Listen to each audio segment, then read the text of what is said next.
Billy got it bumping. Leg drop, boot to the face, we won't fold. Put a dude in this place, he out cold. With a tombstone, grapple the waist, get laid flat. Can't escape, nowhere to go, the cage match. It's on now, when I spot him, it's no problem. Everybody stone cold till they hit with the rock bottom. Sharpshooter, I won't miss him like Bret Hart. Like Al Snow, they gon' need him a head start. I just might catch a better body than Mickey James. Get acquainted with the name, we bringin' the pain. Like Kane in the ring, all I see is red. Paul era, Undertaker, I can see the dead. John Cena putting hands in your face. 10 DBS, keep a milli on the waist. B2TF, better stay in your place or get smacked down, play it safe. What you talking about?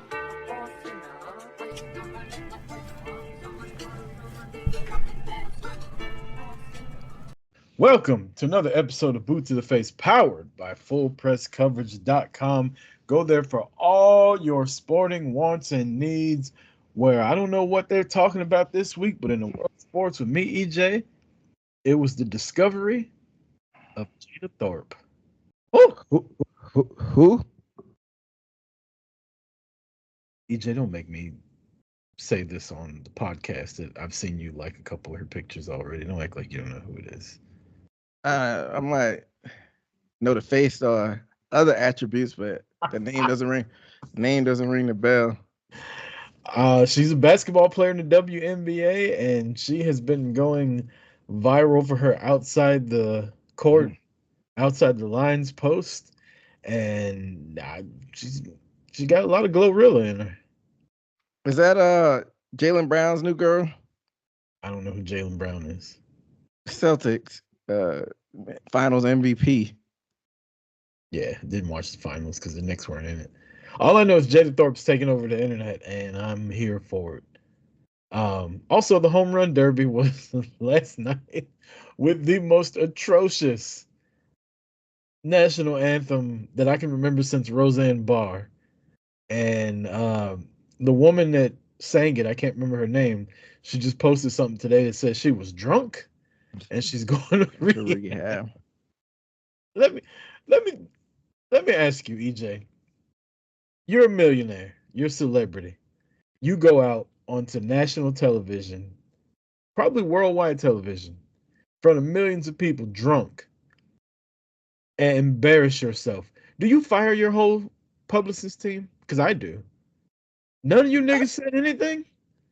Nobody forced the bottle to her mouth and made her drink. At the end of the day, she's her own woman. Nobody made her drink, but somebody could have said, yo, man, y'all need to call in a reliever because she ain't ready. She cannot go out there like this and embarrass herself because it's going to be bad for her career. Nobody stepped up and said it. They just let her carry her drunk ass out there to home plate and sing like a fucking idiot. I'm sorry. Y'all all got to go. Nobody's here looking out for my best interests. Some people hide it more well. That's not a real word, but some people hide it better than other people as far as being inebriated. So, did you see that national anthem? She wasn't hiding a goddamn thing. She was clearly drunk, thinking that sounded good.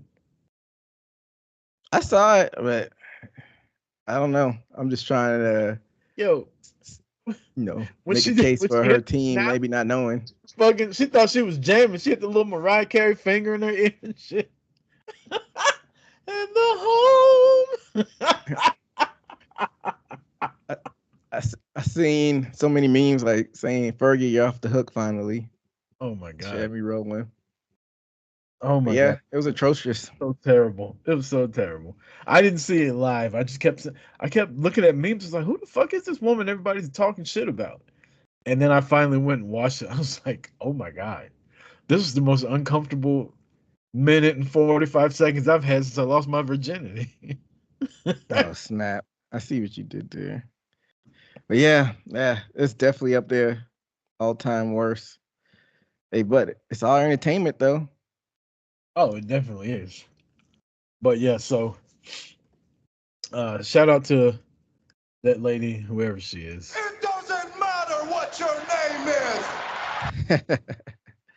That was a nice touch. Hats off to you for that. Thank you. I'm trying to get the soundboard back up and going, EJ.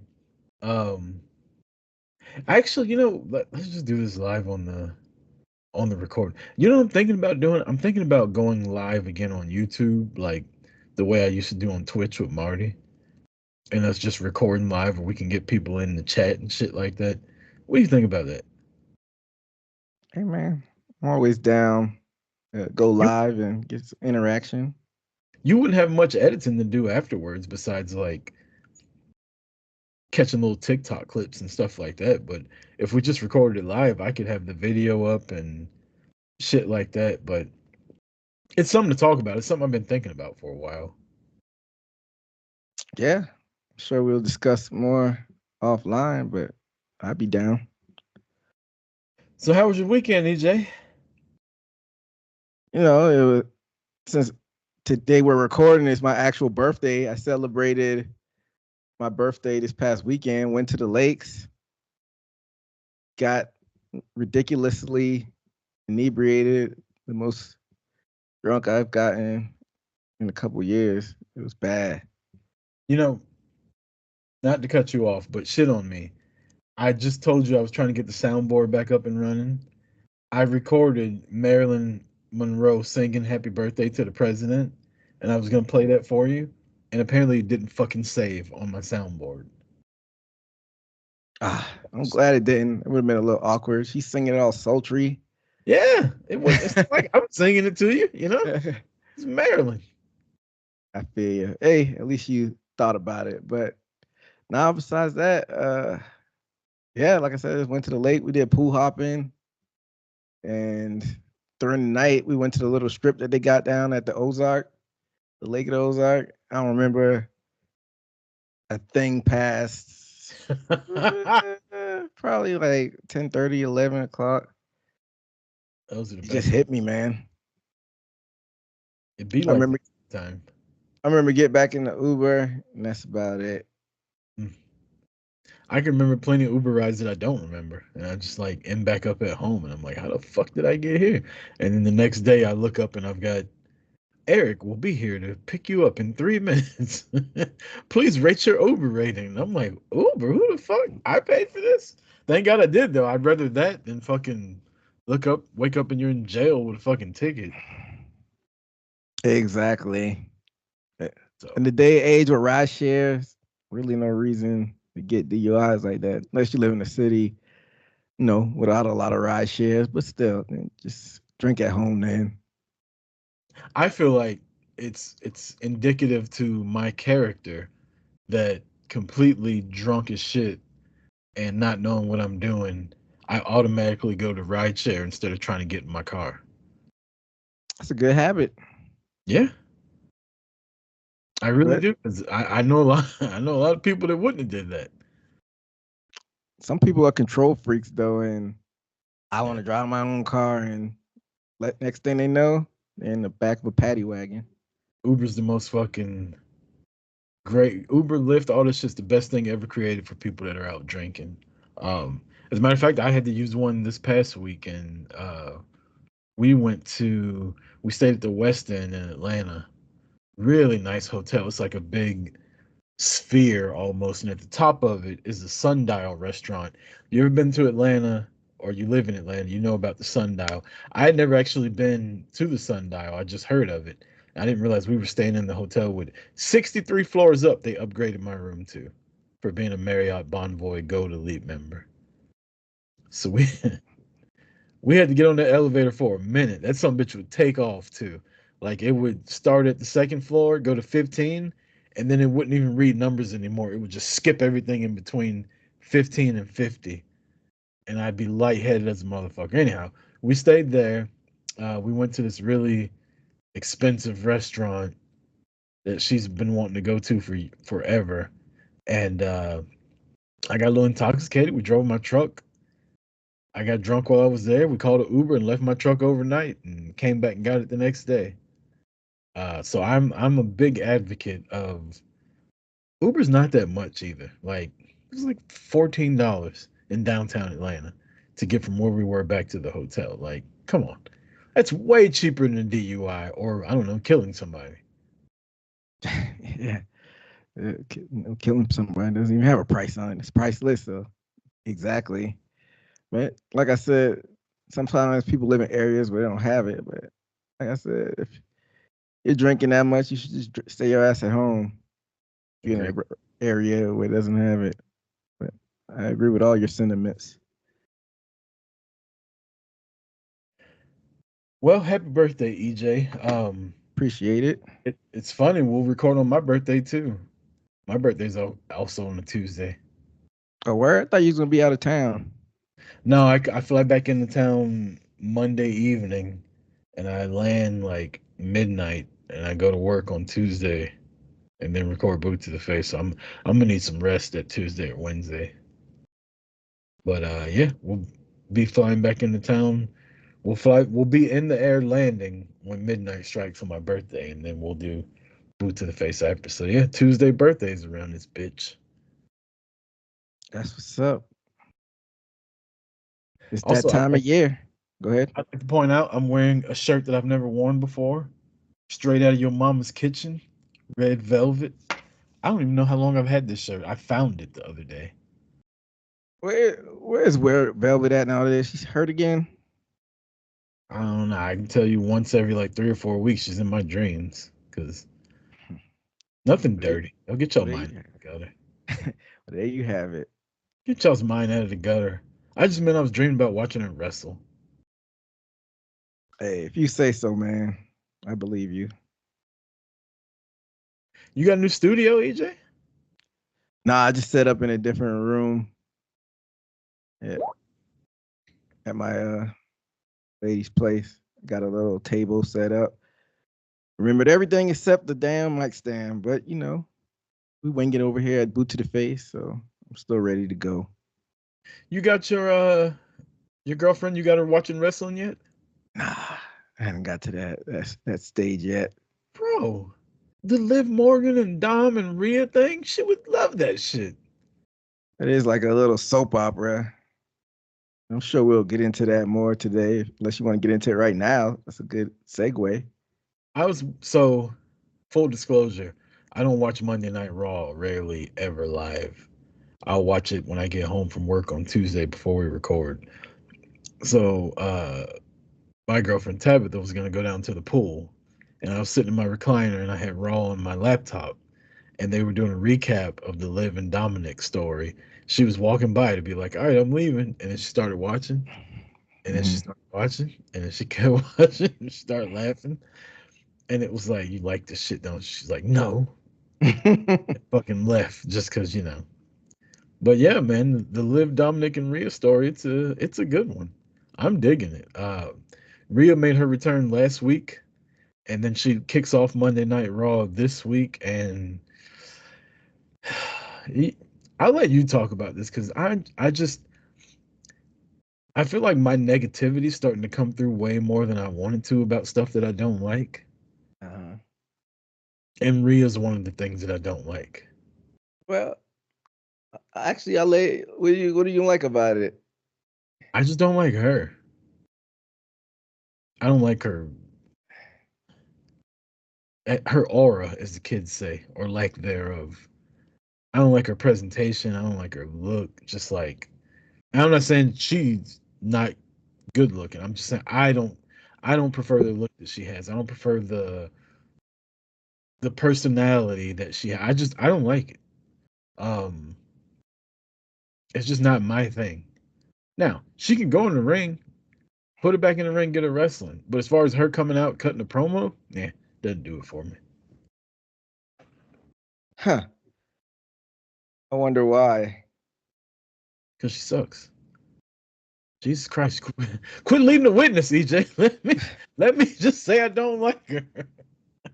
Hey man, I'm trying to dig deep and see what's the stem of these feelings that you have. I mean, it's normal. It's like there's people you like, there's people you don't like. And Ree's not one of the people I like. I don't mind Rhea. Like if the people like her, then I guess I'm down with it. I kind of got a take that's kind of in the grander scheme of things. and it kind of stems from something that you said about Rhea, but it pertains to this whole storyline. Even your girl Liv Morgan. I mean, I know Attitude Era. It was more storyline driven, and we loved it. So I guess I'm kind of being hypocritical in a sense, but I like this storyline. Don't get me wrong, but at the end of the day, you got to get in the ring. And neither one of these women, Rhea just got back, but neither one of these women are really wrestling like that. I'm like, man, this is good, but man, what the fuck am I watching? This is like a soap opera, which is, they always say wrestling is a men's soap opera anyway. But I'm like, all right, this is entertaining, but at the end of the day, they still got to get in the ring and wrestle. And if you compare it to the other side of the street, you know, Tony Storm's character is outrageous, and she does a lot of out of the ring promos and stuff. But this woman's still been wrestling her fucking ass off the past 6-7 months as she's been champion, putting on bangers. And Liv hasn't really wrestled like that. But I like mean, said, Liv's 2 matches with Becky were good. And Rhea's last match that she wrestled was with Becky also, which is really good. yeah, look, Becky can wrestle with a broomstick and make it look good. That's fair. I'm just saying they can both have a good match if they have the correct dance partner. The question is, are they each other's dance partner? And I'm in agreement with you. Like, it is gonna be something to see. Like, is the match gonna live up to the story? But I'll say this. Stone Cold Steve Austin, when he got his neck broken, he switched completely different from being a really good wrestler to a brawler. And we didn't give a fuck how bad his matches were or how good his matches were. You ain't gonna find too many 5-star matches with Stone Cold Steve Austin after Owen Hart dropped him on his head. That didn't make him any less over. That didn't make the matches any less fun to watch. If there's a good story to tell with the match doesn't have to be a Tokyo Dome 5-star match. It can be a 2-star match and still be entertaining if the story's good enough. Now, don't go out there and shit the bed, right? Like, don't go out there and just put on a stinker. But if it's just an okay match and it's got a good story in it, that goes a long way, I think. Now, neither one of these are going to go down in history as like the top 10 most technically gifted women ever in women's wrestling. But one of my favorite women's matches of all time is Mickie James and Trish Stratus at WrestleMania 22. That match, if you just watch it for what it is, that's not even their best match together. But that's one of my favorite matches. Hogan and Rock at WrestleMania. That match was trash. If you watch it on mute and don't listen to the crowd, that's an awful wrestling match. But the story that went with it was really good. It was Rock versus Hogan. Most of your best matches in WWE are more storyline driven than they are in ring. The in ring is just a cherry on top. Now, yeah, don't let me misconstrue my feelings on it because what do I always say? And then the bell rings. I'm not saying you can go out there and lay a fucking egg and the match be shitty and it still be cool. I'm saying if you have a good story, you have good storytellers in it, you don't have to have fucking Young Bucks versus the Motor City Machine Guns, where it's just spot after spot. You can have a decent match that's made better by the story. Just don't go out there and fuck up. that's true. But in some instances, you have the opposite of it where not much of a storyline. They go out there and deliver in the ring. But I get what you're saying. All you got to do is just have a solid match if you have the storyline to back it, which was, I guess, why people were a little bit disappointed with the Usos at WrestleMania because the story was so good. And then people were complaining about the in-ring. But they didn't have time, so people got to put that into consideration as well. And Jimmy was hurt. Yeah, I guess we know that now, looking back at it. So what you just said is important, I think. You can have really I don't want to like shit on the AEW. I'm not trying to shit on the AEW, right? But take Forbidden Door. They had 12, 13 matches. Of those 12, 13 matches, 10 or 11 of them are probably better than anything WWE put out on their last pay per view, right? But what do you remember? Swerve Osprey. Main event. Okay. What else happened that pay per view? Like that you remember? Don't you without googling it, without anything, just straight off memory. What do you remember from the pay per view? And the women's matches. That's 3 matches out of 12. But because they're constantly just hitting you match after match after match after match, and everything is fucking breakneck speed and match of the year candidate.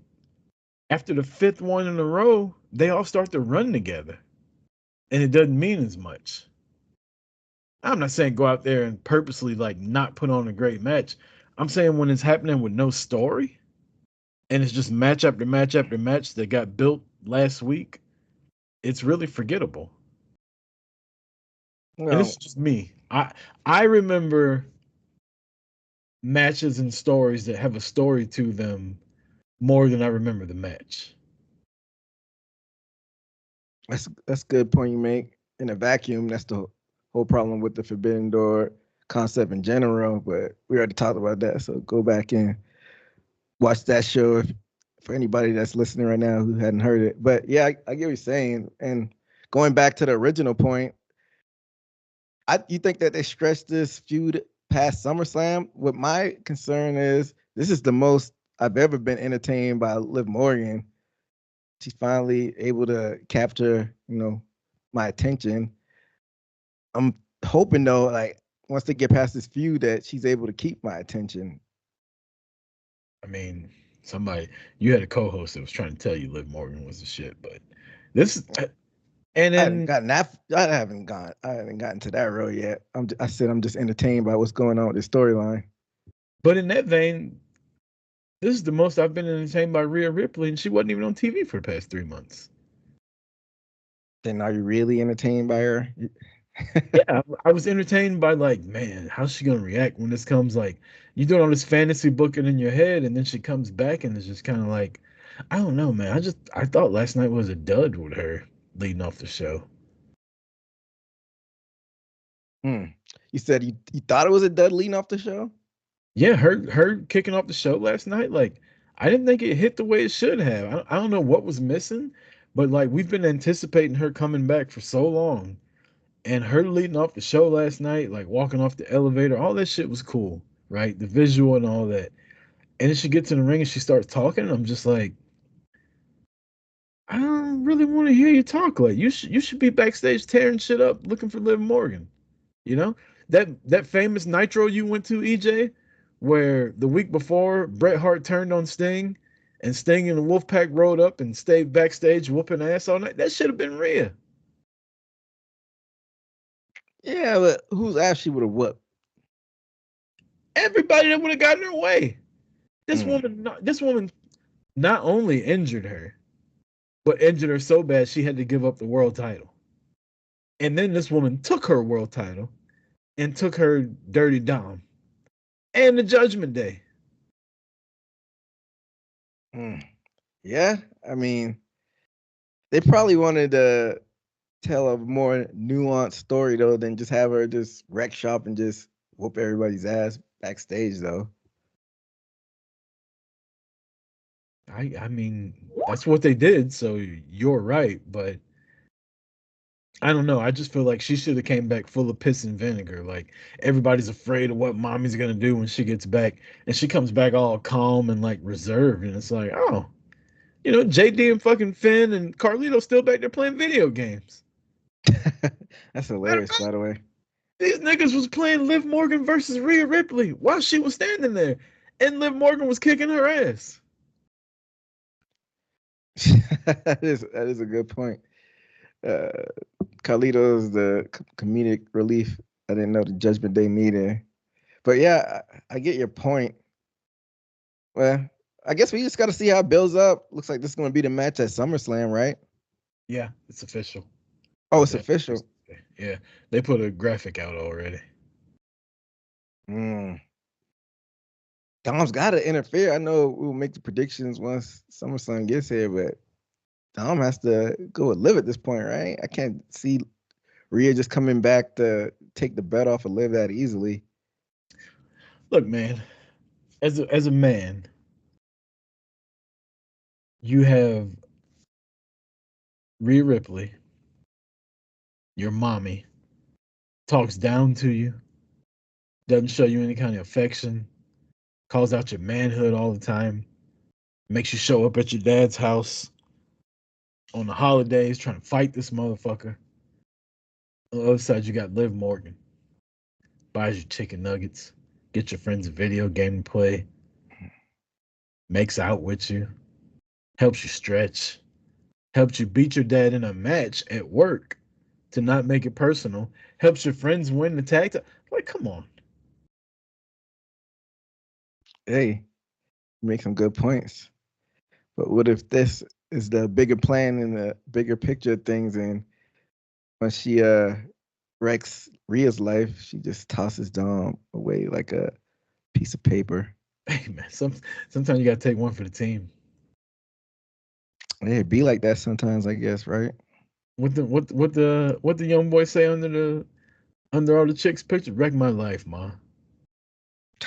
It's all in Danny until your life actually gets wrecked. Wepa. And they were saying last night, Wepa. Also, Jay Uso. My God. Jay Uso want him some Maria. By the way, how mommy doing? Tell her I said, ha! Jay is that one Negro that just be doing the most. Out there looking for trouble. You know, as a fan of main event Jay Uso, I wanted him to win Money in the Bank, and he didn't win Money in the Bank. And for him to just like still be joking around and doing shit like this, I don't know if I like that character arc for him. Why do you like that character arc for him? I don't know. I feel like he should be mad that he didn't win. He should be chasing the title. His name's Main Event Jay Uso. He's never won a title without his brother. Well, I'm sorry. He's never won a singles title. He did win a title without his brother with Cody. And if they're just going to waste how over he is right now just to shove him back into the bloodline saga later on, I'm not feeling that. We quote unquote pivot all the time. And I think this dude is so over right now. Like, you got to take advantage of this. It's the same thing with LA Knight. As much as I didn't get the LA Knight hype, LA Knight was over as fuck. But you couldn't take the title off Roman and give it to LA Knight. You can take the title off Damian Priest and give it to Jey Uso. You can, but like we talked about on previous shows, looks like they're gearing up for Gunther to get like a real dominant run. So Jay's kind of stuck between a rock and a hard place, you know? Right, which is why I thought having Jay take it from Priest and him be the one to lose to Gunther makes Gunther even more of a heel and a bad. If Gunther cuts the promo he cut last night on Jey Uso, I think it gets a lot more attention than what it got from what he said to Priest. And then Priest would have been chopped liver if he had like a month reign. So they were just stuck between, like I said, a rock and a hard place. I mean, Drew McIntyre had it for like 4 minutes. He's fine. That's because he had a lengthy original WWE. He had the main title for however long he had it. This was Priest's first world title. How long ago was that? Drew's McIntyre? That was during the pandemic. Yeah, that doesn't matter. It doesn't count anymore. That was a different world back then. That was a Kadeem Hardison title reign. I see what you did there. But yeah, I mean, McIntyre had 2 reigns. This is his 3rd world championship. Priest's first championship needed kind of a little bit of a run. But we've talked about this before. If you're trying to be like simulated combat, sometimes title reigns are shorter than others. Yeah. But you still don't want to take the luster off since it's a new world title, you don't want to take the luster off it by having a hot potato like that quickly. Yeah, I mean, I hear you, and I see what they're doing. I just feel like there's been opportunities to get Jay way more over than he is, and I feel like they're just content with him being an entrance and no substance. Yeah, kind of like you said on the other side of the spectrum on SmackDown, LA Knight's kind of stuck, in that box, so to speak, as well. But it looked like he's going for a mid card title. I know you said you wanted Jay to get the IC title. Um, would that still be a good quote unquote consolation prize? It would have been when Gunther had it. Mm. Like, I'd have much rather saw Jay beat Gunther at WrestleMania than Sammy. I just feel like Sammy had done shit with the belt since he won it. No, he's defended it. I shouldn't say hadn't done shit because you're right. He has defended it. He's beat Braun Breaker. He's beat Big Bronson Reed and Chad Gable and people like that. But I feel like for a guy that beat Gunther, who had the longest title reign in WWE history as far as IC goes, I feel like Sammy's reign has meant what I, I guess him and Cody are in the same boat because I don't think Cody's reign's been that good either after ending Roman's reign.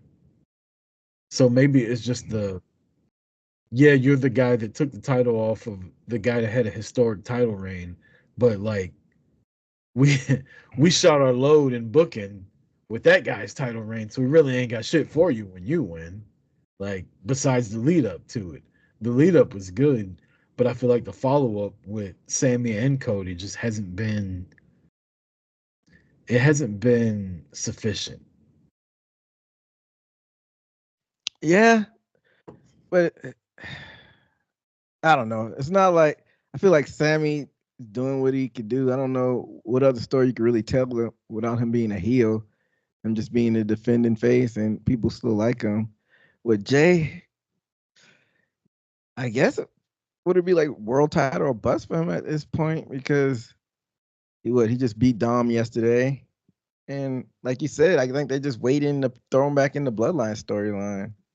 So I don't I don't know. think they, sorry, go ahead. No, that's all I had. I don't think they expected him to get as over as he is. I mean, Which but he's been over for a while now. right. They just threw in the Fireflies recently, but he was over as soon as he left the bloodline. He's over in the bloodline. I feel like they spent so much energy in the bloodline making him like the focal point of that storyline so many times. Like when you look at how the bloodline started, it was him and Roman. Then he got Jimmy involved. Then he got Solo involved. Then he was kind of going back and forth with Paul Heyman. Then everybody accepted Sammy, and Jay was the one that was like, nah, fuck Sammy. Then it was the whole, I don't give a damn what the tribal chief say, right? Like he was the focal point in so much of the bloodline storyline to where he was gonna get over eventually, which he did, to where the crowd's chanting, "We want Jay" when they're beating the fuck out of Sammy, and he goes and goes on his own. I don't know what they were expecting. I don't. I just think they were expecting him to be kind of like a X Pac. Don't do Jay like that. No, I'm serious. I think they were looking at it where like he was a popular member of a faction. He goes off on his own, and his ceiling is like tag team champion. I know they don't have it anymore, but like cruiserweight champion, tag team champion with other people, like X Pac and Kane, or X Pac wins the cruiserweight title. I think they had like, yeah, he's X Pac, and it turns out he's way bigger than X Pac, but they don't have anything for him because they were looking past him when they were making plans with all these other people: CM Punk, Priest, Gunther, Drew McIntyre, Seth Rollins. There's no room for Jay in there. So then I'm like, what the fuck was the point of putting him on Raw? Yeah. No. I think they did that so they could keep him and Jimmy away before their match at WrestleMania. And it took off better than they thought it would. The only thing next for Jay is get his own group. X-Pac had X Factor. Who the fuck was in X Factor? Albert, just incredible. Man, get the fuck out of here. So, Albert and just incredible. That was a real group. I don't remember that. Yeah, X Factor. X-Pac was the leader. So Jay's got to get fucking Bronson Reed. Who else? Who else can Jay get to be in his group? Ciampa's another bald dude, like just incredible. He got to get J.D. McDonough. You know, R-Truth. Hey man, Call them the Jaybirds. just incredible could go in ECW. Impact was Impact Players with Lance Storm. I dug that. Yeah, I had a moniker when I was wrestling. Also, I was the franchise Chris Rucker, and I was another guy that wore a mask called Just Intoxicated. That's hilarious. Yeah. That was your El Generico before El Generico. Just incredible. It was Just Intoxicated. Yeah, I got it. But you were two characters. Let's see, just like Sami Zayn was with his mask. So. Got paid double. Hey, twice as nice. I don't know why we got on this Jey Uso topic. I feel like we always do. You got to stop me from that because I could do podcasts on Jey Uso the whole time. Jay, Liv Morgan, those are my people right now. Hey, everybody has their favorites. Mercedes Moné, that's another one. Yeah, she's killing it. Is she? Yeah, she's killing it. Internet would tell me differently. Didn't we already say the internet's not real? We did say that. Let's stay in WWE. We've talked about Rhea Ripley. Let's talk about the bloodline. I've said multiple times on here how this bloodline 2.0 just wasn't my thing, but it's just gotten over the past month and a half, it's just getting better every week. What were your thoughts on what happened this past week with the bloodline, and is Cody in trouble? At SummerSlam or in general? Yes. At SummerSlam, he's absolutely not in trouble. I like how they're trying to elevate Solo, and he's put his stamp on the group now. Kick Payman's ass. We talked about that last week or the week before last, whenever it happened. And now he's got his own enforcer with Jacob Fatu. You got God, the Tongans. One is his right hand man, and they're elevating them into being the focal point. This was probably their goal the whole time, but it's just a little bit too soon for him to get that strap. It took Cody 3 years to get it from coming in from AEW. I just think it's a little bit too soon for Solo to get it, but they're telling a good story to like build up characters. And now they're trying. People are like speculating that Roman's gonna pop up at SummerSlam. I kind of want him not to show up just because everybody's speculating it. I mean, whenever Roman shows up, he's gonna get his ass kicked. It's 4 of them, and just Roman, right? Like as my tribal chief, but you can't go 4 on 1v4. Like who does that? Super Cena? Roman's gonna try.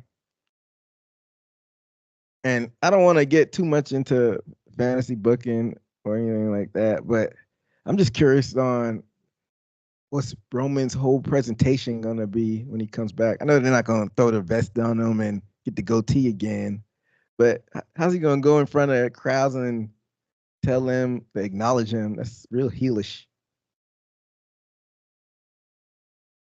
Not if the crowd acknowledges him.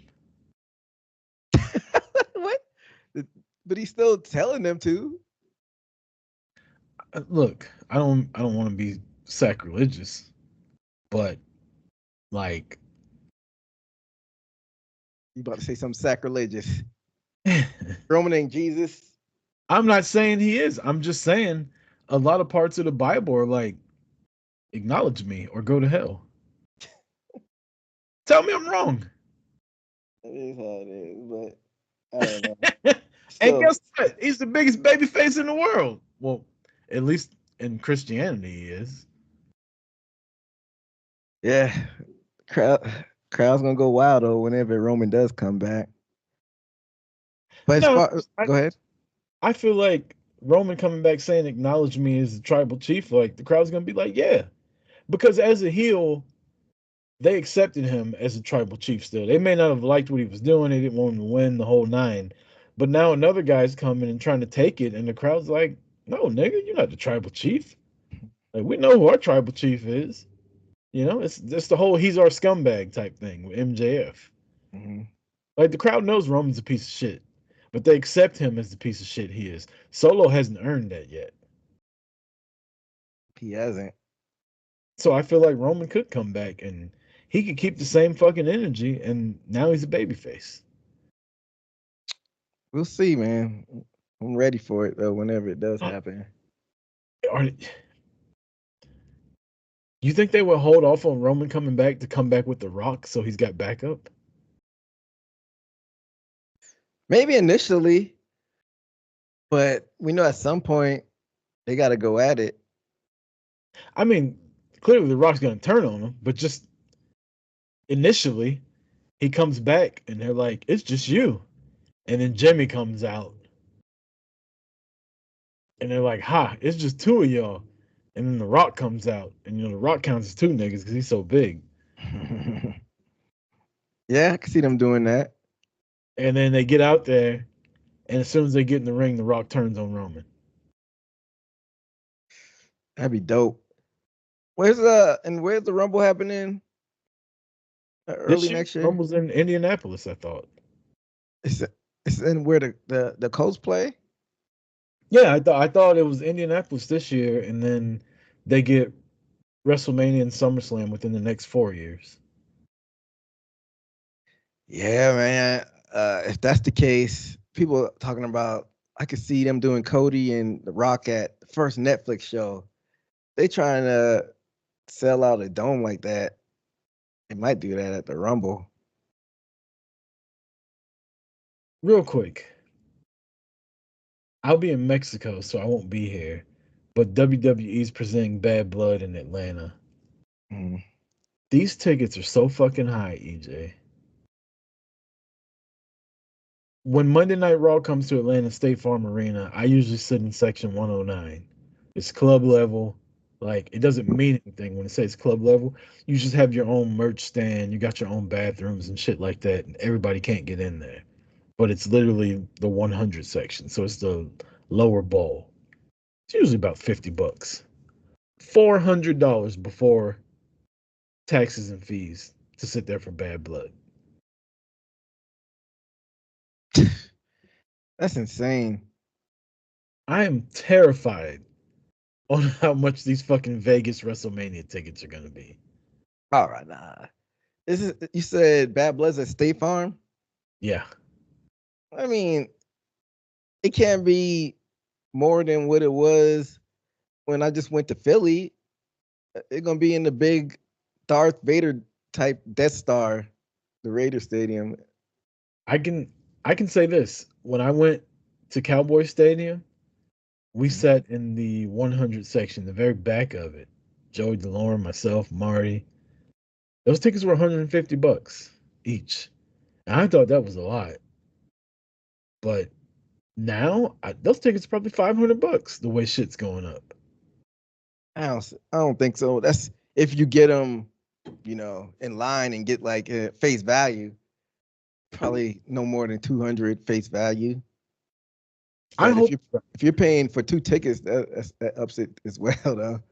no, I'm saying each. They were $150 each. No, I'm just saying. I, But if you got like a significant other going and you got to pay two tickets and maybe four if you go both nights, that oh no, I'm going by myself. She's not okay. going with me. Yeah, she's not going to Mania weekend at all. It's just me. Well, So if anybody wants to go get drunk with me, let me know because I'll be solo dolo. Me and the roulette table. yeah, lower level. If you get them face value, I don't see it being more than $200. I hope you're right, but I'm saying this is a fucking Bad Blood pay-per-view, and it was $400 for it. Some a smaller venue, you know. That's why. It's, Damn, that's how they keep touting these fucking we're breaking $1 million gates left and right. Yeah, because you motherfuckers are charging $500 to sit under the goddamn banners. yeah, exactly. A When's the hundred last time they done? taxes. I didn't mean to cut you off. Uh, when's the last time they did Bad Blood? I'm thinking No Mercy. Is this the first time they did Bad Blood since the '90s? Maybe that's the reason why. It's over 20 years ago. They said Yeah, the first time in like 20 something years, WWE Bad Blood. so I'm guessing early 2000s. Maybe that's why the price is so high because it's the first time they done it in a while. They took WWE Day One was supposed to be in Atlanta, and they canceled it at the last minute, moved it somewhere else. And so I'm guessing this is why we get a pay-per-view late. And it sucks. Like it sucks and it's good. I'll be in Mexico, so I don't have to worry about it.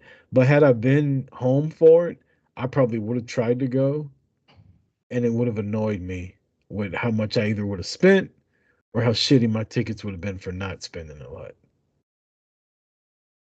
Yeah, so you know, maybe it's a blessing in disguise you ain't going. Yeah, so luckily I'll be drunk in Mexico at a party pool, doing some dirty stuff to never mind. And at this Bad Blood, it's October pay-per-view. I'm sure it's gonna be like, what's that? It'll probably be Hell in a Cell. Maybe he might be trying to pay homage to the first Bad Blood. Rhea and Liv. Oh, okay. Well, he was going to women. But it's probably gonna have like a tag team multi-man match is the main event if they don't have like you said like a Rhea and Liv. Yeah. It'll be Punk and Drew and Rhea and Liv in a Hell in a Cell.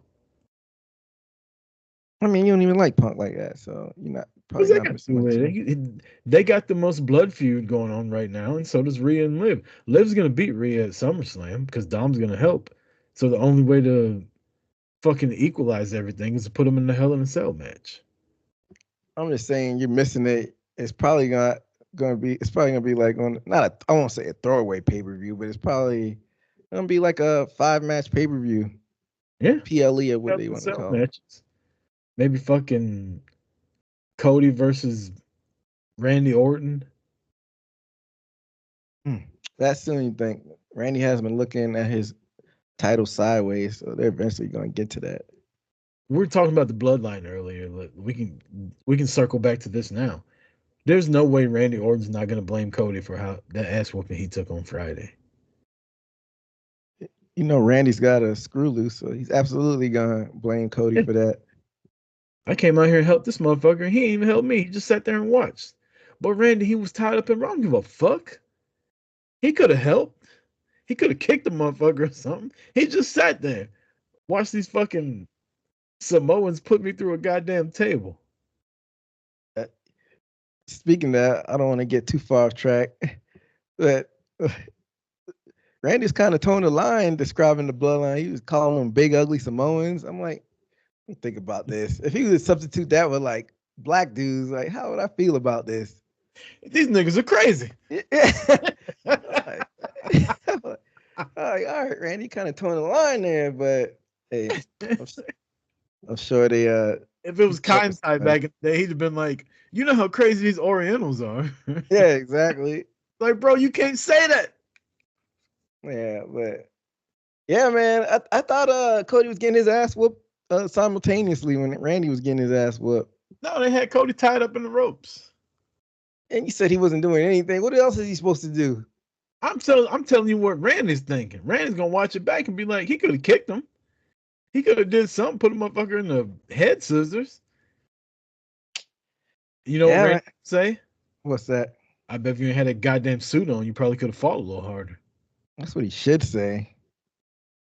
But yeah, you know, the way they're layering in the storyline is Randy's gonna turn on him. Hopefully, they don't telegraph it too much, and it kind of happens out of nowhere, pun intended. It's kind of hard not to telegraph it with Orton, though, right? Like, because we all know it's gonna happen. Yeah, but we all knew a certain thing was gonna happen that happened on Dynamite, and it kind of did it out of nowhere, which we'll get into a little later. But maybe they could do it like kind of when you're not expecting it, even though we know it's had happened. I we'll talk. Let's put a pin in it because I disagree. I don't think everybody thought that was going to go the way it went. Okay, but go ahead. No, we'll talk about it later. We'll finish WWE talking and we'll get to Dynamite. Okay. But yeah, I'm digging the bloodline. I'm digging Solo. I'm digging Jacob Fatu. Tongaloa. Boy, you better start pulling your weight. They about to cut your motherfucking ass. Is it now? Is he? They wrestled once. Is he? Is he hurt? Is he hurt or something? No, he ain't hurt. He sucks. I thought you were a big fan of God. Both of them. I was a GOD's kind of like the Usos. I was a big fan of them as a team, but there was one that I preferred over the other one a lot. Now, Tongaloa is no Jimmy Uso. Disrespecting Jimmy. Jimmy was pretty entertaining. I'm saying Tongaloa is not on the level Jimmy Uso. Oh, okay. I thought you were saying the other way around. Just to clarify. Okay.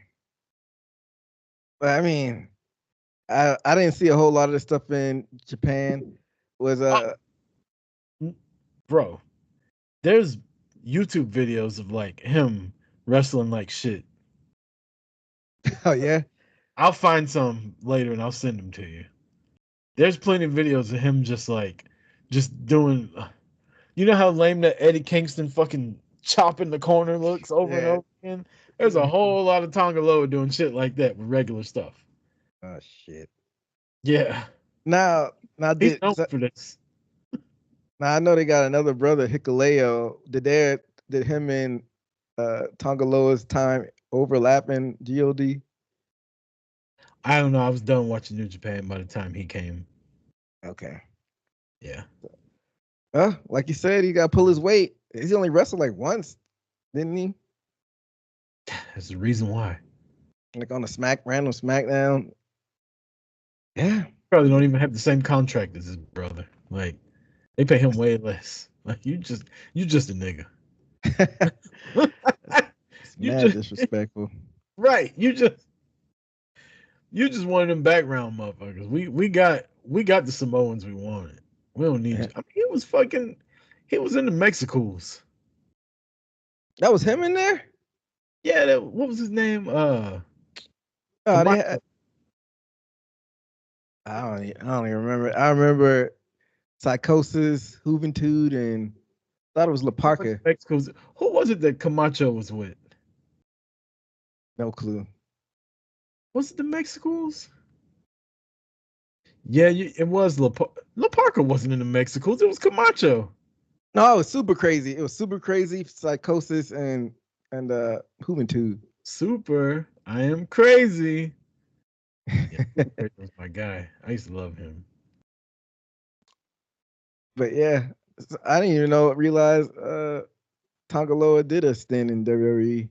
Yeah, he was Camacho. He was on SmackDown. Ah, gotcha. Hey. Now you got me want to Google this shit. He better get it right his second run. Camacho, like WWE. He ain't pulling his weight, then. Oh no! So he wasn't with the Mexicals. He was with another guy, and they rode like bikes, and they wore tank tops and shit. Kind of like OTM. Camacho began appearing in developmental. Camacho reunited with Hunico at WrestleMania Access. Hold on. God damn it. This is a great podcasting. Yeah. Listen to us reminisce over old WWE. Camacho. So, all right. Here we go. Uh-huh. He was with Hunico, and they came out. They were dressed in Dickies and bandanas on their heads. Uh-huh. He made his pay-per-view debut at Over the Limit, where he was defeated by Ryback in a singles match. He started going to FTW, which was NXT. He lost to Seth Rollins. Let's see. Camacho attempted to claim the bounty on Big E in 2012 so that he could get Hunico out of Mexico.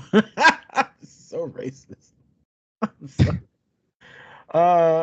Goddamn. NXT. Camacho. Yeah, he was in WWE. Put it like that. And then he went to TNA. He was part of. Let's see. He changed his name though. Yeah, Camacho was in WWE. I thought he was a part of the Mexicools. He wasn't. So that was my bad. But yeah, he was definitely in WWE as a what do you call it? Lower level card. No, stereotypical Hispanic wrestler. Not even Hispanic though. That's exactly. Vince didn't give a fuck. Vince was a wild guy. Fuck him. Oh, you're saying that you're Tongan. Well, you look Mexican to me. Your name's Camacho. You're gonna be great, pal. Just to pop himself. What a piece of shit. But let's going back to go ahead. You want to go over to AEW? Go across the street? Yeah, let's do it. We got a lot going on in AEW. We had two winners of the Owen Hart Championship Cup that both get title shots at AEW's biggest event, All In, presented by Tony Khan at Wembley Stadium in England. The first champion was crowned at the beginning of the night. Hangman Page took on Bryan Danielson, and Danielson gets the victory to go on to Wembley Stadium to take on Swerve Strickland. And I would just like to say, pay attention to Boot to the Face because Chris Rucker predicted that shit. You called it. I don't know if I want to say I predicted it. I just wanted Hangman to win just because I thought they could run it back at Wembley. But I guess they're going with the story that you predicted, Bryan Danielson and Swerve. I don't know if last week if you stated who you think should actually win at Wembley. I did. I can't remember. My whole thing was I think Swerve beating Danielson is bigger than Swerve beating Hangman or Hangman beating Swerve. I think Swerve beating Danielson on his retirement tour when he's trying to capture the title put Swerve over even more to be the guy in AEW. I agree. Another legend on his way out. I think this is Bryan's last full year as a full-time wrestler. I think that's the way it should go. But my fear is they get too cute and try to put a title on Danielson just because this is last year. Remember the story we heard? Sting didn't want to win, but Tony Khan said, Sting, you're winning. So Bryan Danielson no Sting, though. He's not Sting. I'm just saying on a lesser scale. Danielson might not want to tag title either. That's true. I don't know. I just want Swerve to win. Danielson always said he doesn't want a title, but they might get cute and try to put it on Danielson, which I wouldn't be a fan of. I feel like if Danielson was gonna win this, I didn't want to waste the Hangman return to TV on it.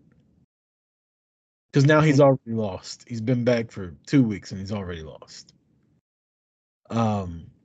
So I feel like you could have had anybody in that situation. You could have had Jay White go to the finals instead, even though he's hurt now. But you didn't know that going into it.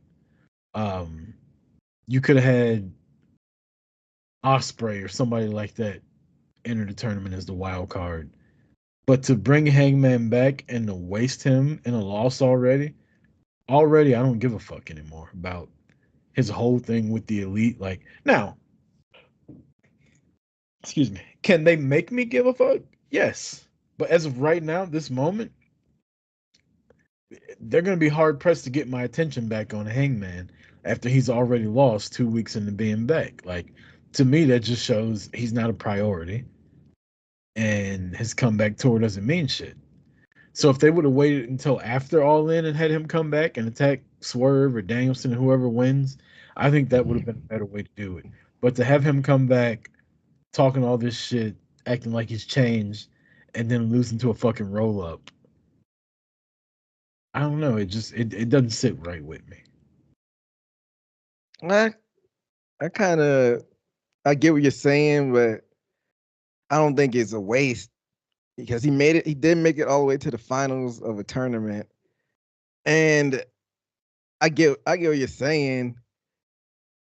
They could have used him in a different manner, but I think they used him coming back to kind of play into the story, and it made it less predictable. So they kind of did sacrifice him coming back, but it was for the greater good of the story because I didn't know who was going to win that tournament. Like I thought Hangman was going to win it, so they used him in that sense.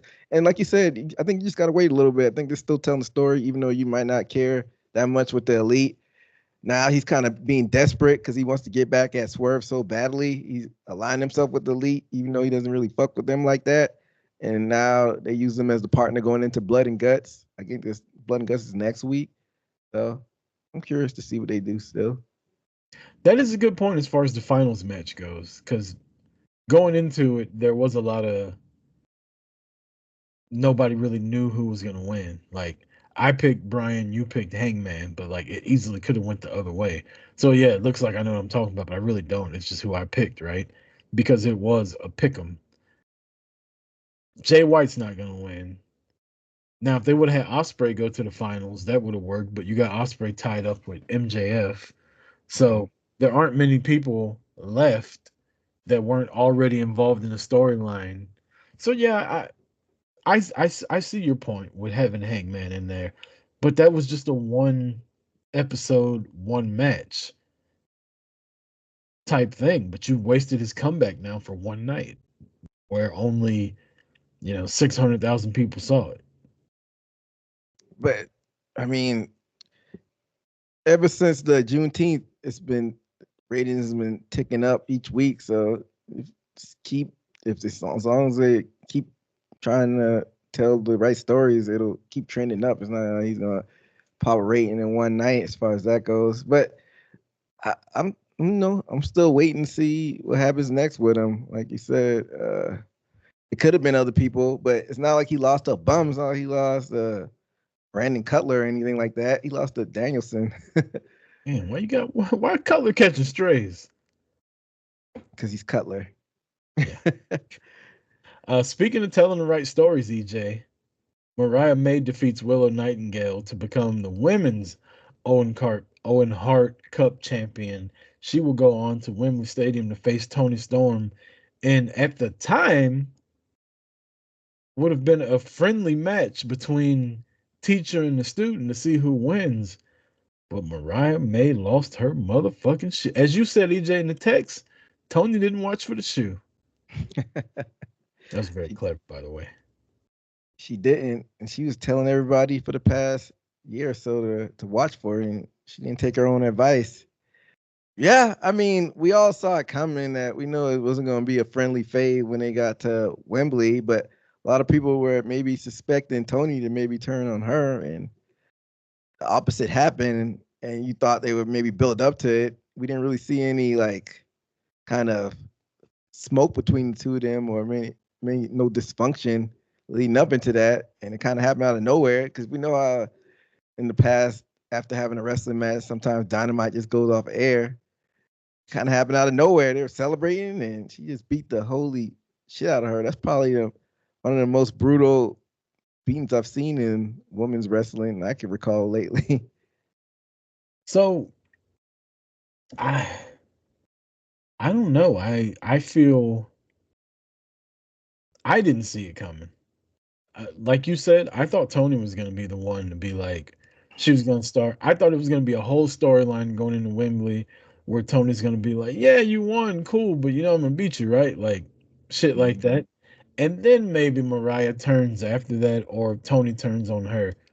I did not see this coming last week when she won. I thought they were going to celebrate. I'm sitting there thinking next week this shit's going to be lit. Like they're going to have champagne and they're going to be making out and all that kind of shit. No. Mariah May said, fuck that. Beat this bitch's head in. That shit was vicious. It was kind of gross because she fucking kissed her with all the blood on her head. And you just, not to sound sexist,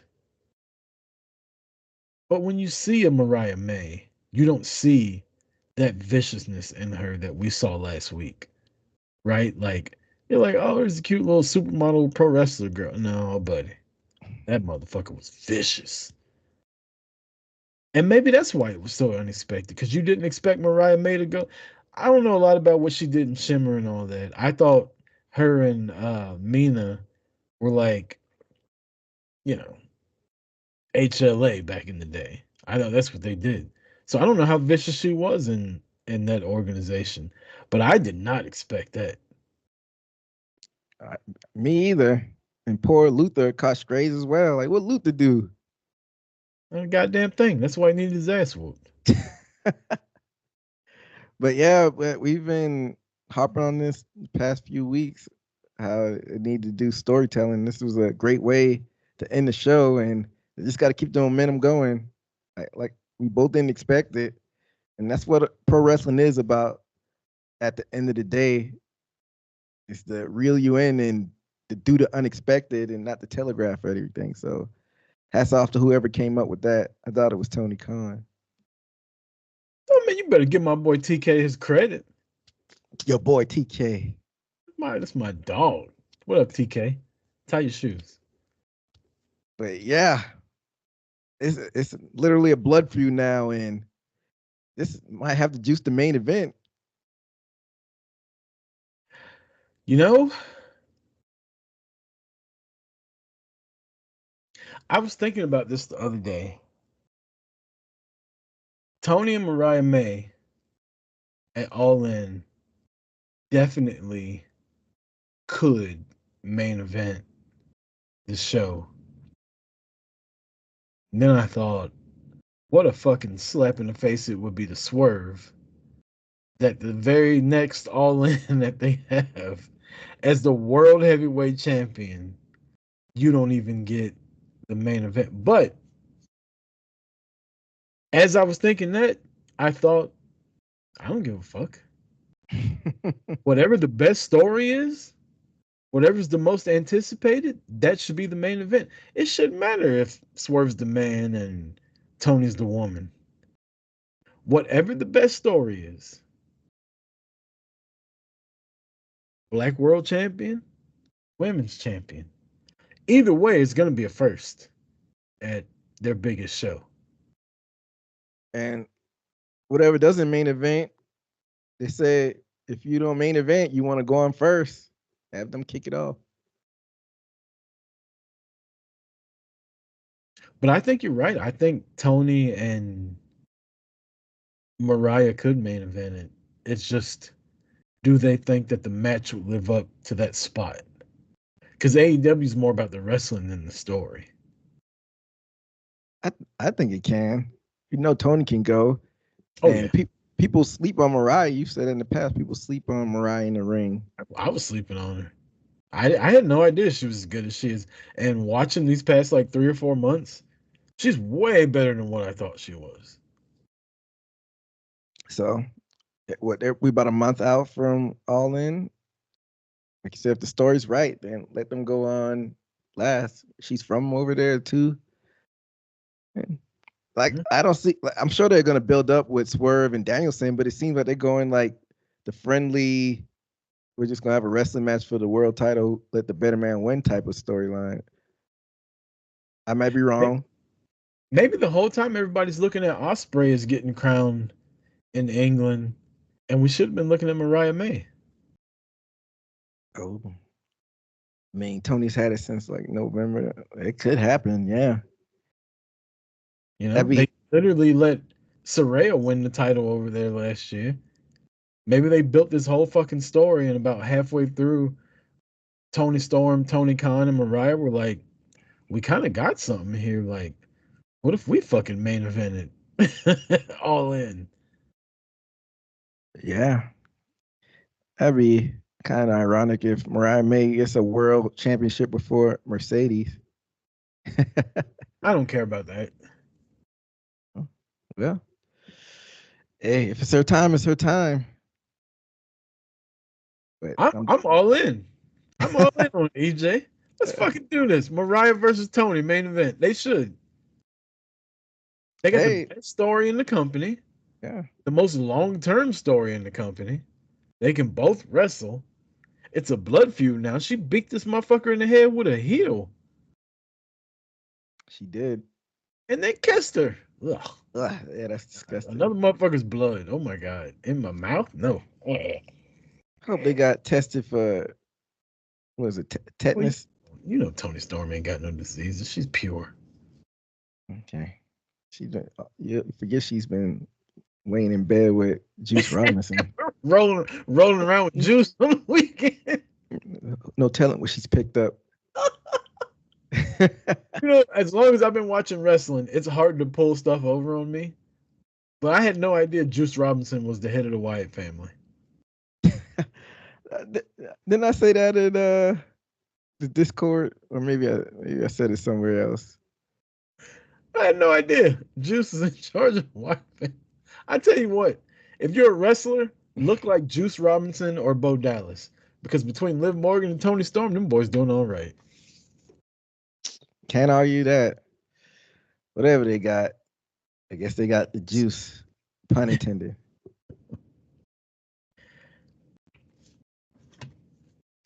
What do you think about MJF and Will Ospreay?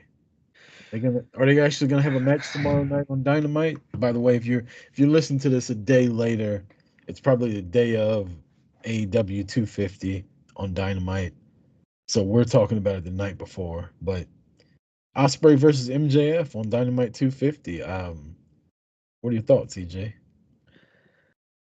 I hope you're right. I don't know if you mentioned it on here or on the Discord. I think they shouldn't. I think they should swerve us and not have the match. Like, why are you giving it away just to pop a rating? Possibly giving it away on Dynamite 250. Even if they had the match and it was like a wonky finish, like cheating, it's still kind of giving it away for free unnecessarily. So I think they're hot-shotting it if they're really going to have it. But if they don't have it, if MJF doesn't show up, I think that'd be magnificent. How mad people would be at in the building if he didn't show up. Because they're already getting Swerve Okada. That could satisfy your wrestling thirst if you're a fan about tickets. But if they were to swerve and not have it, I wouldn't be mad at that. Because that's a match you should be having at All In, MJF and Ospreay. As a motherfucker sitting on his couch in Atlanta, I wouldn't be mad about it. As a motherfucker that's at Dynamite 250, I'd be pissed. That's opening the show. From what I understand, that's going to be the first match of the night. If they swerve the crowd and don't give them that match, you run the risk of the crowd shitting on the rest of the program. I guess it depends on how you do it. So you think they would be receptive to it if MJF just playing his music hits, he just doesn't show up? Or if like on his way to the ring or something happens backstage where they play a beat, somebody gets beat down or something like that. They got to have MJF coming to the ring and Daniels Garcia's got to fucking run up on him and beat the dog shit out of him, and that's why the match doesn't take place. And then between now and All In, MJF's got to beat Daniel Garcia to get to Ospreay at All In. There it is. I just booked it.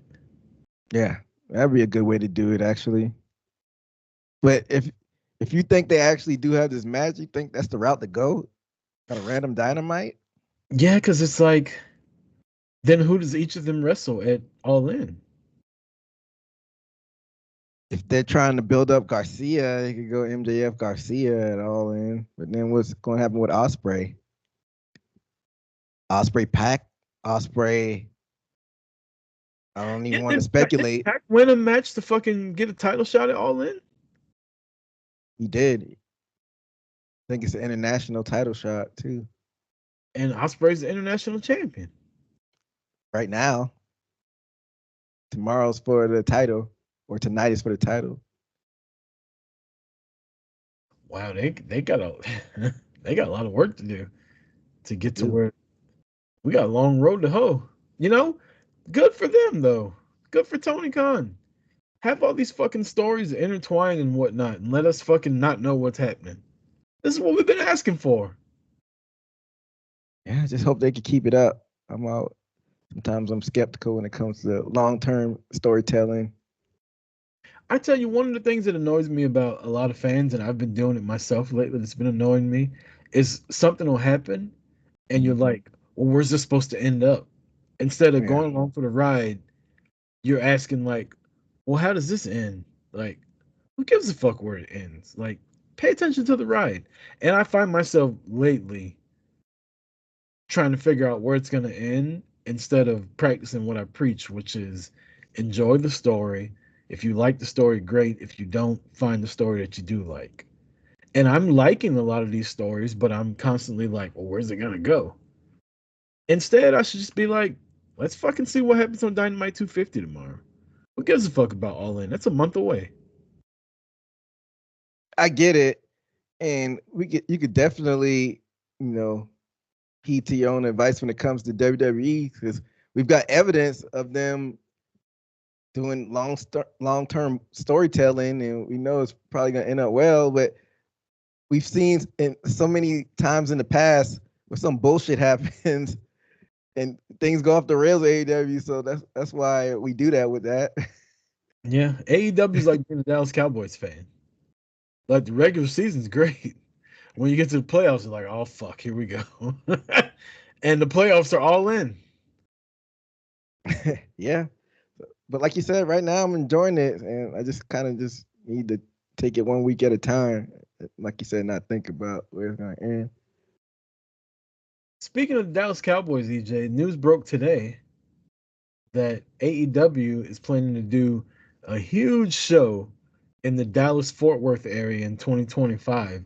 Rumor has it that they're trying to do a stadium show at Cowboy Stadium, possibly all in 2025. I don't like that. I mean, we talk about their attendance being down. I already gave my reason why it is, because they're doing 2 shows instead of 1. If they were just doing Dynamite still, it'd probably still be 5,000, 6,000. But they're splitting shows. They got Collision too. But with that being said, I think they should slow their roll a little bit on trying to get Dallas Cowboy Stadium. I don't know if I've said this publicly, but I always thought, they ran England 2 years in a row, so it's probably going to be some fatigue with the England fans. To come back to the United States, do a baseball stadium. Baseball stadiums hold 30 to 40,000. You gotta walk before you run. So I think they should do baseball stadium if they go that route and trying to do stadium, not a football stadium. But that's EJ, just my opinion. we were both at SummerSlam in Nashville. The stadium was half full. Yeah, and that's WWE, but that's not their biggest show. Right. So if AEW can get Cowboy Stadium half full, that's 50,000 people. AEW has no problem selling tickets for pay-per-views. They have a problem on Wednesday nights and Saturday nights. We were both at Revolution. We've both been to, what was the show? Orlando. Was that Revolution also? Yeah, that's Revolution. Wasn't a ticket to be had at either one of those shows. I've been to All Out in Chicago. I've been to All In. AEW has no problem selling tickets for their pay-per-views. If they made All In their WrestleMania stateside as an event, they're not going to sell 90,000 tickets. They're not going to sell 70,000 tickets twice like WWE does. If you can get 40,000 people to come to Dallas and make a weekend out of it, like WrestleMania is, I don't know. I like the idea. Like you said, they did their tricks with SummerSlam, I guess, to make it look like it was not a sellout, but it made it look like it's full. I just still hadn't really, because we were there. I still hadn't watched it back. But why not work your way up to doing like a Cowboy Stadium down the line? When I mean, they're only what 5 years in. What would be the difference in doing that and go to what was it? Sunlight, not Sunlight Stadium. It's Lone Depot Park, the stadium they got in Miami. But you're a Florida-based company anyway. That stadium holds 36,000. Why not do that and then make it look great? Fill that up instead of doing Cowboy Stadium where you said 50 at max. I'd say they probably could do 40 or 30 in Cowboy Stadium. But you can make that 40 or 30 look good at Cowboy Stadium. Maybe. I mean, what are you saying? This might be. It's probably 2025 if they're going to do it. Yeah, next year is what it's reported. I'm sure they have a team. Well, you'd hope Tony has a team in place and kind of gets like surveys and stuff to see how fans are reacting to it if it does happen. So they probably know what they're doing more than I was. But if they could pull it off, then I'm all for it. It'd just be sad if they didn't sell tickets like they think they would. I'll go. You go to Dallas. Yeah, I love Dallas. I love the Fort Worth area, Dallas Fort Worth area. I love when I was there for WrestleMania, it was fun. Like the travel's not the worst. It's a 2-hour flight. It's the middle of the country. There's an international airport. Great fucking stadium to be at. If you've never been to Cowboy Stadium, this would be a great time to go. Like if you're a Cowboys hater, you're like, I don't want to go see a Cowboys game there. Now you can go there and watch wrestling and experience what Jerry World is. There's plenty of places around Dallas Fort Worth for not WrestleCade. What's Conrad Thompson's thing? Starcast. Stuff like Starcast or meet and greets and stuff like that. There's plenty of places to get like indie shows to come and do the same thing that they do at WrestleMania. Like it's honestly it's a perfect city for it. It's a perfect location. Fuck yeah, I'll go. I'd have to see what kind of card they put on. We get shitty tickets, EJ, and then when they move everything around to make the place look more full, we get moved down to the floor. Good point. Fair enough. Hey, you got to shoot for the moon, I guess. And they're doing their little like tour right now with Collision in Dallas, like their little residency. So curious to see how that goes. In Arlington. Yeah, Arlington. So that's where the Cowboy Stadium is. Yep. Hey, I'm all for it if they can pull it off. Speaking of attendance, TNA Slammiversary sold out. Oh wow, where is it happening? Not another seat to be had. 4,000 people. Biggest TNA event in years. I could be making all that up, but I'm pretty sure I heard Tommy Dreamer say that. That guy. And then did he also add how he did that on his own back at ECW? He sold 40,000 tickets just off his own back. It's Bully that would have said that, not Tommy. Oh, Tommy says it too. He just doesn't do it as rashfully as Bully does it. Every story comes back to how he did it in ECW when he's on Busted Open. I know Bully does that a lot. And how like it wasn't even about him. He was talking about CM Punk and Drew McIntyre, and he was saying how good of him and Punk are friends, and when it's a story about how they're the best of friends. I'm like, how does that do anything? But I digress. Yeah, that's good for TNA. It's going down in Montreal, I see. Yeah. What's the ticket capacity there? It is, like you said, 4,000. Yeah. From what I understand, there's no more tickets. So a 4,000 seat show for TNA, which is really TNA, they've been around for damn near 20 years now, man. They've been around more than 20 years. Has it been more than 20 years? They had their 20th 2 years ago, 2002. Oh, damn. Yeah, TNA's been way longer than WCW. And as much as they get shit on, they just fucking they haven't fucking gone away. People love shitting on TNA every 5 or 6 years, but they just keep on fucking keeping on, man. And they got a really dedicated fan base. I've been to TNA shows in 3 different cities in the past couple years, and I've seen 10 of the same fans in the front row and the aisleway that are at every fucking show. Are they plants? I don't know, but they're there. Yeah, Like, man. TNA are the cockroaches of professional wrestling. don't say that. Just can't get rid of them. Don't do that. I TNA just said- Slammiversary. Let's pick these matches, EJ. I ain't gonna let you talk about TNA like that. Hey, man. Just call it The like I said.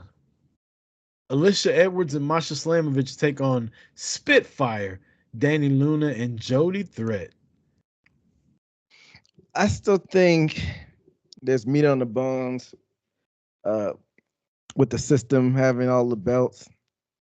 So I pick Militia to retain Masha and Alicia Edwards. I'm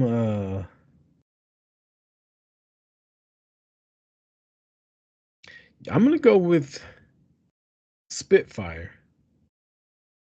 Yeah? Yeah. How can I put this delicately? You know what? I don't think I'm even gonna put it any kind of way. I'm just gonna go with Spitfire. I think mainly because I feel like Masha fucking cheating on Killer Kelly, and I don't like it.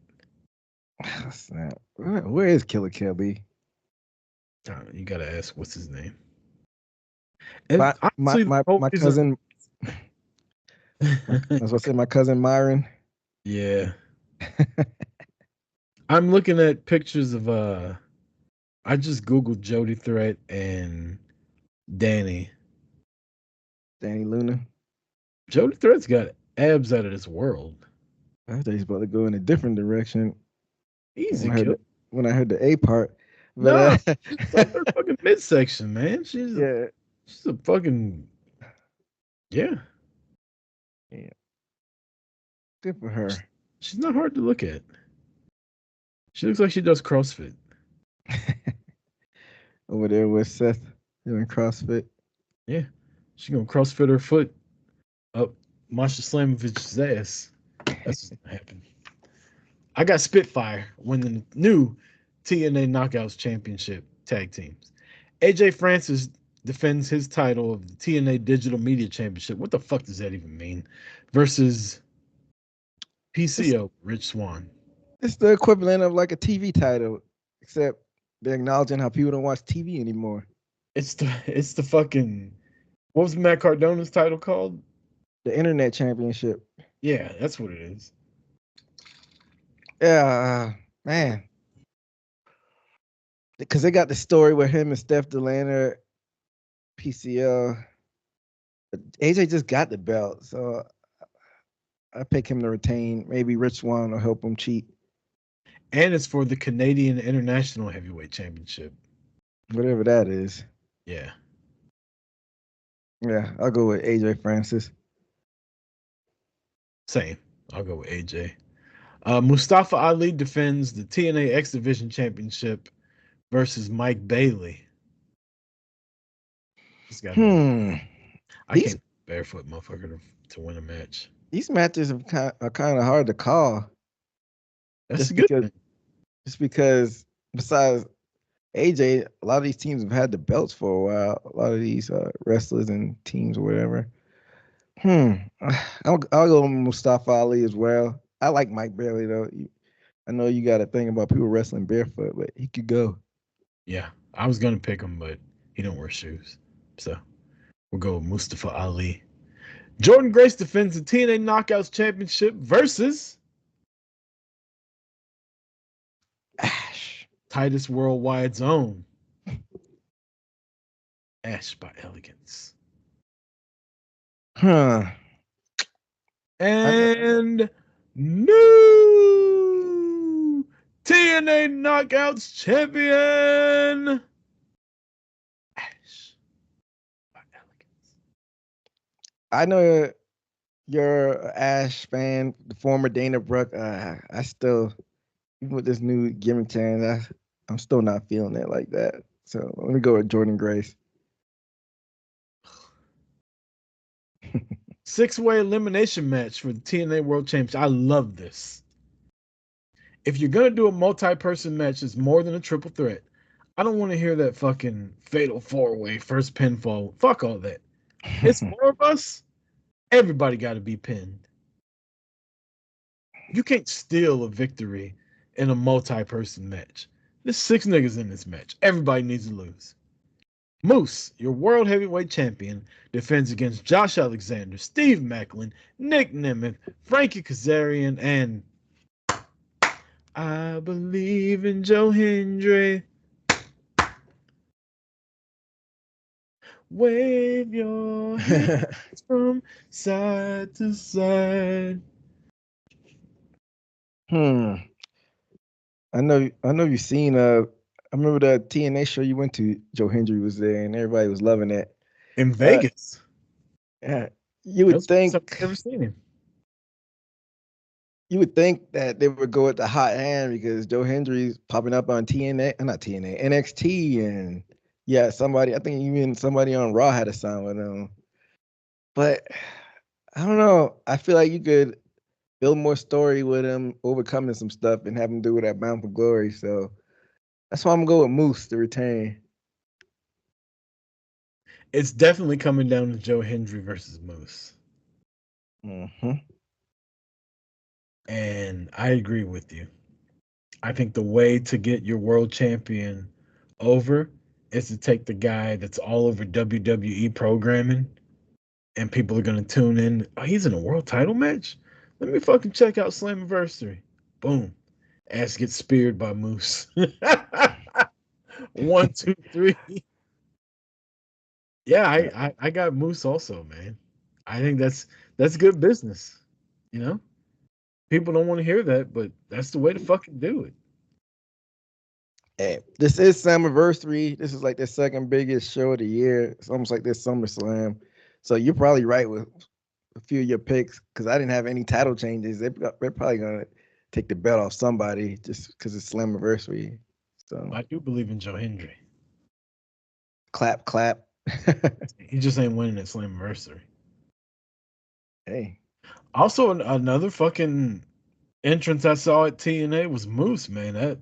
That's a big, bad motherfucker. Yeah, he used to play O-line. I mean, he's slimmed down and he's all cut up now, but he's still 6'6", mother. That's big in real life. No, I have a video when he was in Atlanta of his entrance, and he was, besides Naomi, he was the most larger than life fucking person that there was at TNA that night. I believe it. So, people don't, I know there was stuff that Moose was accused of doing. Forgive me if I'm ignorant of it. I know we've talked about it before. I don't know what was proven, what wasn't. So I know people don't like him for all the off the field, quote unquote stuff. I don't know anything about it. I never fucking looked into it. But just watching in a vacuum, like, this is the guy TNA needs to fucking hitch their wagon to. Yeah. He got it, I think, at Hard to Kills when he got the title. I think he took it off Shelly. So, hey, let him get a long, lengthy run, build up for somebody to finally uncrown him, So that's why I think he should retain. What would I know? I'm not a booker. I know what you know, EJ. You know power rankings. Power rankings. I think you went first last week. So I'll kick it off. Number 5, I got your number 1 contender in AEW, your Owen Classic winner, Ryan Danielson. He's going on take on Swerve like we talked about earlier. It's my number 5. My number 5, main event Jey Uso. Oh, yeah. Big win over Dominic. Defeated the Golden Boy, Dominic Mysterio. Okay. My number 4. I believe in Joe Hendry. Big time win on NXT. By the way, Joe Hendry's a TNA wrestling superstar. Main event of NXT, teaming with Whoop That Trick himself, Trick Williams, defeating the World Heavyweight Champion All Ego Ethan Page and Shawn Spears, the chairman. Joe Hendry gets the big dub on NXT television. Hey, man. People love him. Like, he's got the viral thing going on and the internet crowd, and it's translating on TV. So, like I said, they might want to run with the hot hand, but hopefully he can keep that momentum going. Can I be the wet blanket, EJ? Go for it. This dude is all hype. Joe Hendry sucks. Man. Joe Hendry sucks in the ring. This guy is all hype, all theme song, all meme, all trending, all that shit. And then the bell rings and it's just not good. Like I've said before, half of it is the outside the ring stuff. You're not gonna get a 5-star classic out of him, but he's perfect for WWE. Yeah. What you TNA, probably end up? AEW? Not so much. Hey. I don't think I need to add more to that. My number 4. I believe more than I believe. There you go. We won't even get into that this week. But my number 4 got a big win over Raw. He got a new theme song for some reason. I like was it Written in Your Face, Written in the Stars?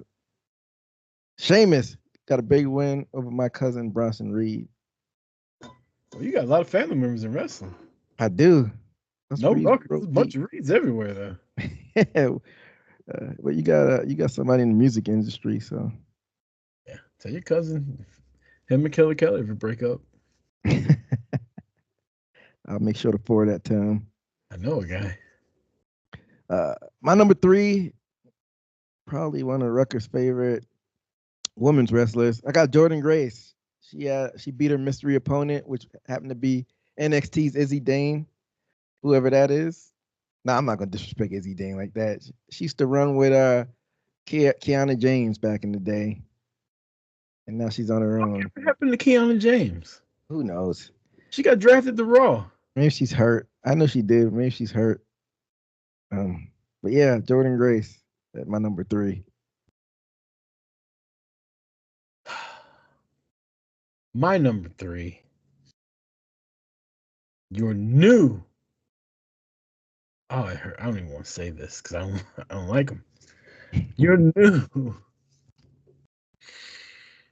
WWE World Tag Team Champions, DIY. Hold up now. They won it. We had a show since they won it. We haven't. They won it this past Friday. They defended it. Remember they won it the day before Money in the Bank. Oh, well, I guess you're right. You're right. They defended it though. You're right. Yeah. So I'm gonna give them their flowers a week late. There we go. That was your number 3. I hate it. My number 2. Some people will call him the best wrestler in the world. On a retirement tour, cornrow boy himself, Brian Danielson. Yeah, I mean, we also talk about how Will Ospreay is probably the best in-ring guy in the world, but when's the last time you seen Brian Danielson have a bad match? And he's just been chuckling right along this past year, wrestling on random collisions and dynamites throughout this whole year. After WrestleMania 30, he had a feud with Kane. So, well, look who he's wrestling against, Kane. You just asked me when's the last time I saw him have a bad match. He had like 5 of them. in AEW, I can't recall him having a bad match. In AEW? Nah, he's been cooking. So it's your number 2. We don't talk about these power rankings before we do them, and I wrote mine down this week, so it's kind of like you surprised me by having DIY on there because that's my number 2. They defended it against Austin Theory and Grayson Waller, your boys. And, no, Grayson Waller's my boy. I've given up on Austin Theory. Oh, you officially giving up on him? I didn't. That's breaking news. You never told me that. You was always championing him for him. I was. You're right. Wrong. I was wrong. I thought Theory was the guy. He's really not. Grayson Waller, that's my boy though. Hey, even though I've never been a Theory fan, this is wrestling. There's always time, but right now it ain't it, Chief. And my number 1, I kind of feel like we'll probably be in sync with this one. I might be wrong, but she beat the hell out of her mentor with a shoe, bloodied her up. Mariah May is my number 1 on the power rankings. You're right, she did. But she also defeated the defending Owen Hart Women's Cup champion, Willow Nightingale. Yeah, I don't want to breeze over that. That was a really good match too. So shout out to Willow. But you're correct. That was my number 1 as well. Yeah, we got a lot of the same people on this week's list. I guess we've both been watching wrestling, EJ. Man, go figure. Let's get the street clothes of the week, and then let's get the fuck up out of here. My street clothes wrestler of the week.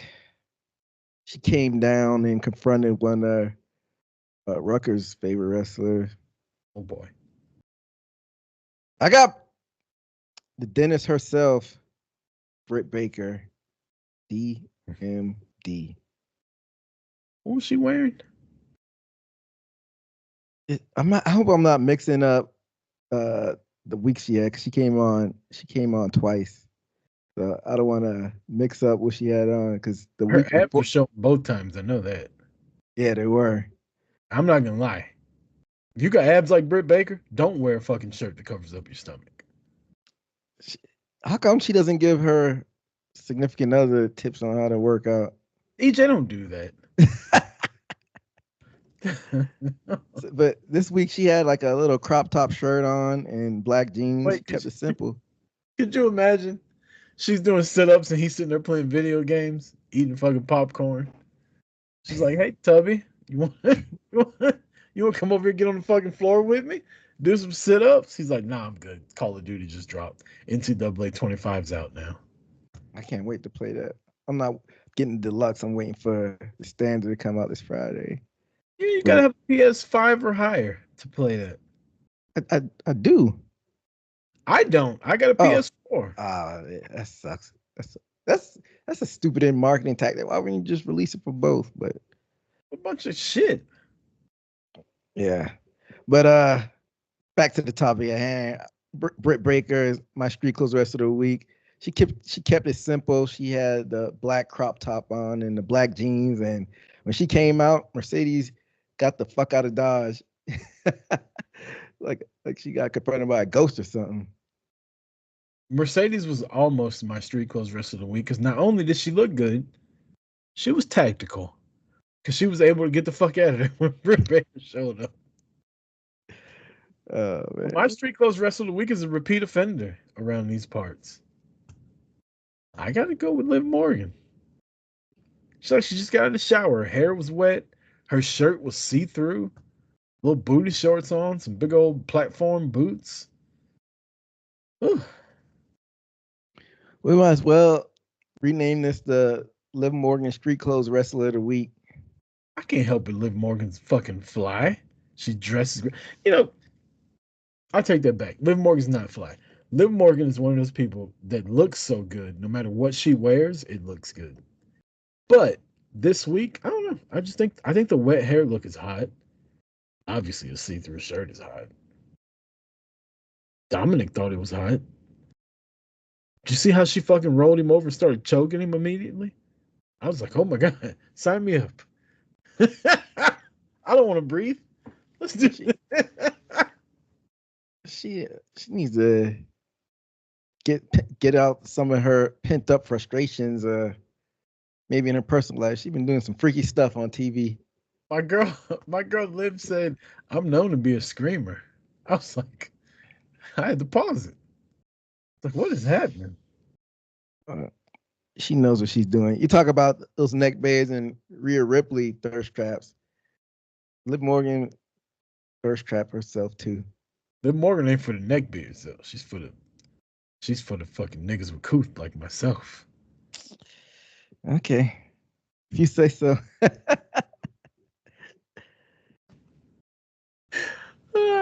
Rhea Ripley and Liv Morgan. Who in their right mind? Let me stop. Yeah. EJ's been a great show.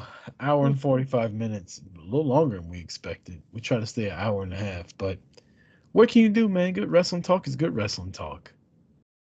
Hey, you said it, man. You got anything you want to hit before we get up out of here, EJ? Nah, like always, shout out to everybody listening, and I'm gonna get on out here and enjoy what's left of my birthday. From everybody at Boot to the Face, we want to wish EJ a happy birthday.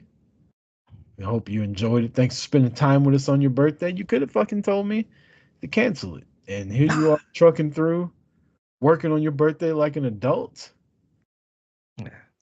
It's a random Tuesday. Once you hit 30, what's another birthday? We appreciate you showing up, EJ.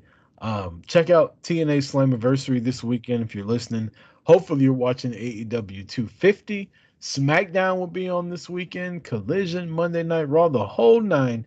And NXT is on right now as we speak. So enjoy your wrestling. Enjoy each other. Happy birthday to EJ. And for EJ Reed, I'm Chris Rucker. This has been Boot to the Face.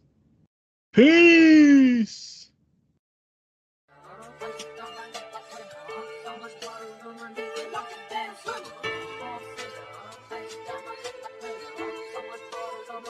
Got it bumping. Leg drop, boot to the face, we won't fold. Quick to put a dude in